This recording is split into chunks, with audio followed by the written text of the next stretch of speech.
What's going on? Welcome back to my channel, What the Duck Auto, and today I got another in-driveway DIY on the GTI. So, I still haven't made a video about how I bought the car. I don't know if I'm ever going to make it. I keep procrastinating.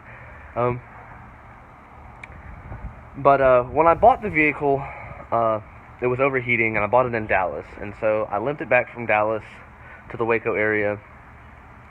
And it was overheating the entire way. I don't know how it doesn't have a warped head or anything, but since then I've put like 9,000 miles on the vehicle, and so no misfires or nothing. So it's okay. It's great. I've done the DSG fluid service on it already, so I know if that gets too hot, it gets compromised, and so that's fine. But I did a water pump. So my initial thought was that the main water pump, there is an auxiliary water pump that keeps water circulating after the engine shut off for the turbo, and that's actually down there in the front of the vehicle, and well, they're both in the front of the vehicle. One's underneath the intake and the other one's closer to the radiator. And so I replaced the plastic one, which I thought was the culprit, with an all aluminum eBay one, and it's been on there for 9,000 miles, no problem. So I saved I think about $100 in not going through ECS to get the aluminum one. But it wasn't actually the water pump that was the problem. It was the water pump belt, and it was actually broken in two. Well, in half. It wasn't cut into two pieces. It was still one piece, but it was broke. So I'm guessing that the auxiliary pump is what was making it able for me to limp it home, because it would overheat, and I'd pull over, let it come back down to temp. Heater was on and everything. So I replaced the water pump, and now I'm starting to smell coolant, and I lifted it up at work, and I didn't see any coolant. I don't see any coolant dripping on the ground, but I smell coolant every time I turn the car off and exit the vehicle after like a drive. And the coolant level wasn't going down at all, very much, and then recently I've had to fill the tank up like twice, and it's just enough to cut the light on, so it's not out of coolant, but it's definitely leaking it somewhere. So the other day I was like, I'm gonna find it. I didn't put a pressure test on it. I was just looking for it. Pink coolant's pretty easy to spot. And so I'll show you what I did. So I looked in the obvious spots. You want to check down in there. You're not going to be able to see very well, but this is you're going to check in here. You're going to look down through here, see if you can see any coolant. You're going to come over here, peek through there, see if you see any coolant. I didn't see anything, and that's where most of your coolant leaks are going to happen, is at the water pump, because oil, which I'm going to be changing the timing chains relatively soon. I'll be putting a video of that. I for sure will be doing that. But you can see this upper timing cover gasket's leaking. The anaerobic seal, which everyone thinks is the valve cover seal, see all the oil up top? Oil's not going to get up there if your valve cover's leaking. It's coming from this. And see, it's actually going to start compromising all those seals if I don't get this fixed relatively soon. So, we'll leave this off for video. I was looking everywhere for coolant, couldn't find anything, but I smelled it. Didn't see any on the ground. And I was looking back here, and sure enough, right there, that upper heater flange piece, I don't know if it's broken or what, but it's dripping down onto the lower heater one, and then right down onto the stock downpipe. And that's why I'm smelling it but not seeing it. So today, we're going to be replacing it. I've got a Phoebe product. And there's your part number 1KO122291C. This is made in Germany. It was $12 online, and it is a direct replacement. Volkswagen sells the whole hose. ECS Tuning sells the whole hose. I got this because it's just $12. No need to replace the whole hose, I don't think, unless something else happens. It should be fairly simple. There's a little O-ring in there which seals, and then 2 hose clamps. This is like all your other Volkswagen fittings for your intake and your water. It's got this little clip. You just pull this up into the unlock position, push it into place. Actually, you should be able to just push this on. I'm not entirely too sure, though. We're going to see. So the first thing that we're going to be doing is removing the mass airflow sensor. Not the actual sensor from the housing, just disconnecting it. Push down on your connector, pull the tab, and then release. And we're going to just tuck it behind the battery. Next, we're going to take the midsection piece of pipe off. I didn't bring a Torx bit, so I can't remove the actual whole intake piece, but we can remove this piece right here and get enough clearance. And I just like to put it right there. And put this one. Oh, can't put it on that one. So now we should be able to take this piece off. You could actually take all of the, it'd probably be better to take the whole intake system off. There is some lines right here you want to be careful of. These do appear to be, I want to say they're fuel lines. Maybe, no, they're vacuum lines, it looks like. There's the fuel pump. So that's definitely some vacuum lines you want to be cautious of. And then we're just going to take these hose clamps off, and then we're probably going to replace them with these. I don't know yet. It might just depend on the angle. I don't have a ratchet with me, so I couldn't really tighten them. So I'll have a stubby. If I can get stubby in there, then I'll do it. If not, then we're not. So, all right, guys.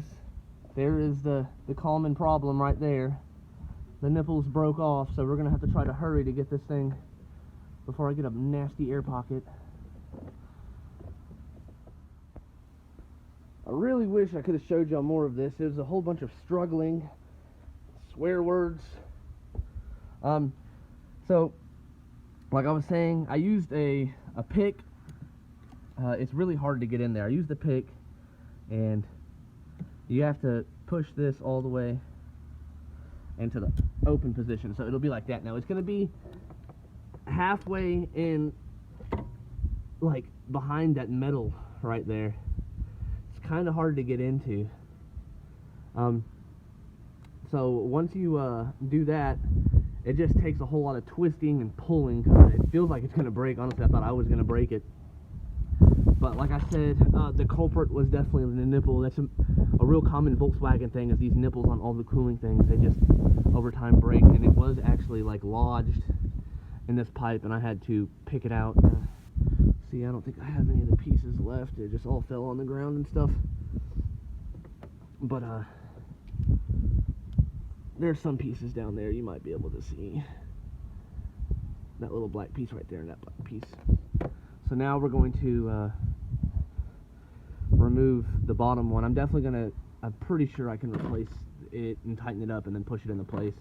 I might reuse this one. I don't know yet. I'll probably end up reusing this one. I don't want to over tighten it on that nipple. These are generally okay. Sometimes I don't really trust cheap Chinese hose clamps that much, so, but we'll replace this one because I think I can get it pretty tight and snug up here in this position. If I had to do it down there, definitely not.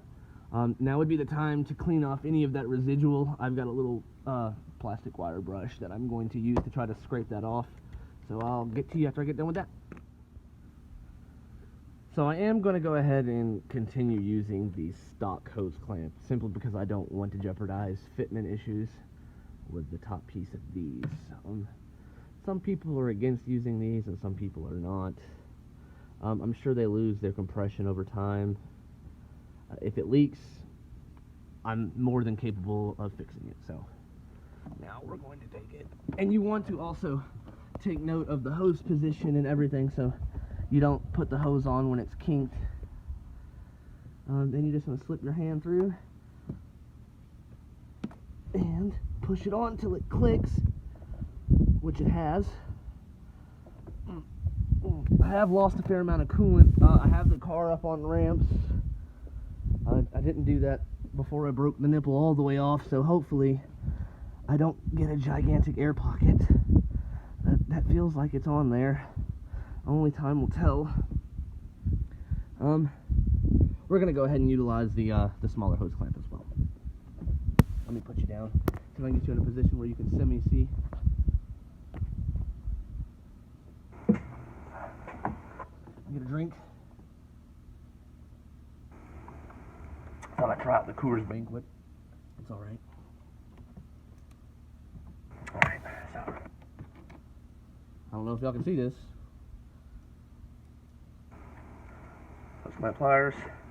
Go ahead and put it on the hose. Now you can try to line it up in the same spot that it was in. I find when doing that though, you're kind of sacrificing some of its potential. So we're gonna have to slip the hose back a little bit more. Let me get you so you can see. Sort of see. Position this flashlight in a fashion.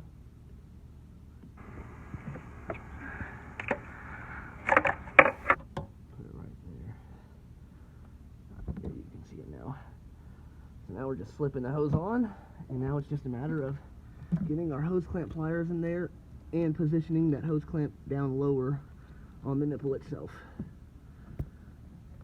I'm gonna have to put you down.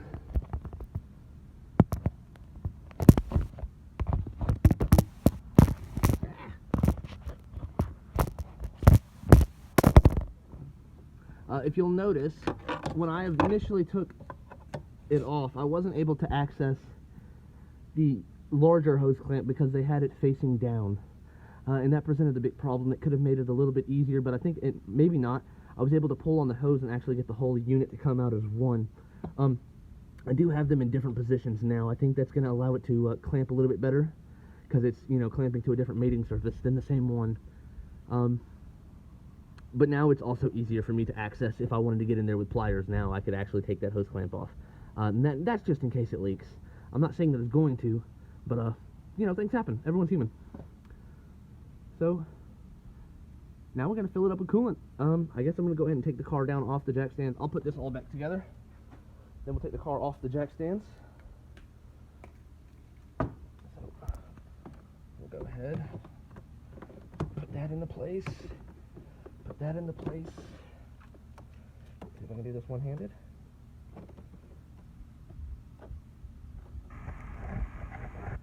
Those teeth, there we go.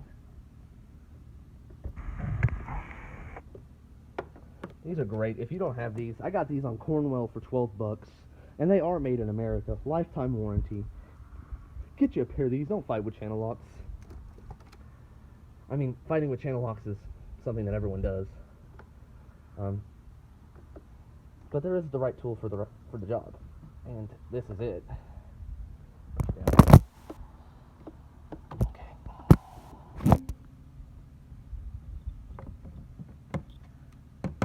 I like to tap the hose clamps. That helps them seat too. We're gonna plug in our airflow meter, mass airflow sensor, whatever you call it. Reinstall our engine cover. And now we're going to fill her up with coolant. Like I said, I used a Phoebe product. This isn't an OEM Volkswagen one. If I wanted to get one from Volkswagen, I think they quoted me 70 bucks for the whole hose, which isn't entirely bad, you know. That is what's supposed to be on the car, and that's not an original manufacturer part. But it is a trusted brand. It is lifetime warranty through FCP Euro. I'll have the link to FCP Euro in the description. I'm not sponsored by them by any means, but they do offer lifetime warranties on everything that is sold in store. So, and that includes wear and tear items, brake pads, clutches, wiper blades, air filters. Alrighty, guys. So we have the engine running. We're gonna let it get up to temperature. We can check in here. There is no visual leaks right now. I went ahead and washed the surface area, like I said, with a wire brush, so there's no buildup. And that's also another precautionary measure, so if it does start to build up again, you will be able to notice that sign. Also, it's going to steam a little bit. There was coolant over the heat shield on the exhaust manifold. We filled up our reservoir. We're waiting for the heater to kick in, and then after that, we'll test drive it. Well, I really appreciate y'all watching today's video.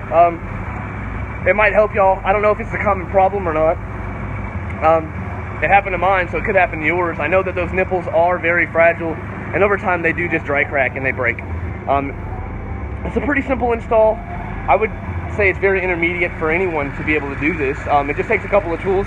I used hose clamp pliers, a couple of picks. The pick really came in handy getting that clip to undo for me to be able to pull that flange out. And just a little bit of know-how how to do it. Anyone can do this. So thank you for watching. Please subscribe if you haven't already and give it a thumbs up. Bye.